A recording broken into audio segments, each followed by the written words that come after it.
நபி ஸல்லல்லாஹு அலைஹி வஸல்லம் அவர்கள் சொன்னார்கள், அல்லாஹ்வின் மீது நல்லெண்ணம் வைத்த நிலையில் ஒருவன் மௌத்தாகுவது என்பது அவனுடைய மறுமை வெற்றிக்குரிய ஒரு வழியாக அமையும் என்ற கருத்தை நபி ஸல்லல்லாஹு அலைஹி வஸல்லம் அவர்கள் சொல்கிறார்கள். அதனாலதான் மரண படுக்கையில் இருக்கிறவர்கள் அவர்களிடத்தில் நீங்கள் சென்றால் அவர்களுக்கு லா இலாஹ இல்லல்லாஹ் என்று சொல்லிக் கொடுங்கள் என்று நபி ஸல்லல்லாஹு அலைஹி வஸல்லம் அவர்கள் சொல்கிறார்கள். லக்தினு மௌதாக்கும் லா இலாஹ இல்லல்லாஹ்.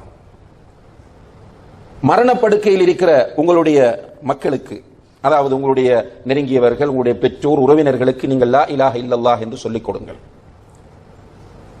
அது முஸ்லிமாகவும் இருக்கலாம், முஸ்லிம் அல்லாதவராகவும் இருக்கலாம்.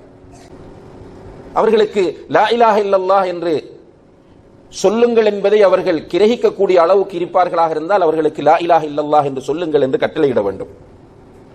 அல்லது அவர்களுடைய காதிலே விழுகிறது, அவர்கள் அதை உள்வாங்கி சொல்லுவார்கள் என்ற நம்பிக்கை இருந்தால் நாம் அவர்களுக்கு பக்கத்தில் இருந்து கொண்டு லா இலாஹ இல்லல்லாஹ் என்று சொல்ல வேண்டும்.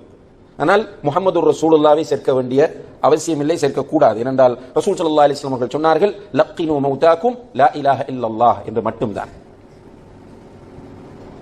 லா இலாஹ இல்லல்லாஹ் என்று சொல்லிக் கொடுப்பது வலியுறுத்தப்பட்ட சுன்னா என்பதை நாம் புரிய வேண்டும். சில அறிஞர்கள் அதை வாஜிப் என்று சொல்கிறார்கள்.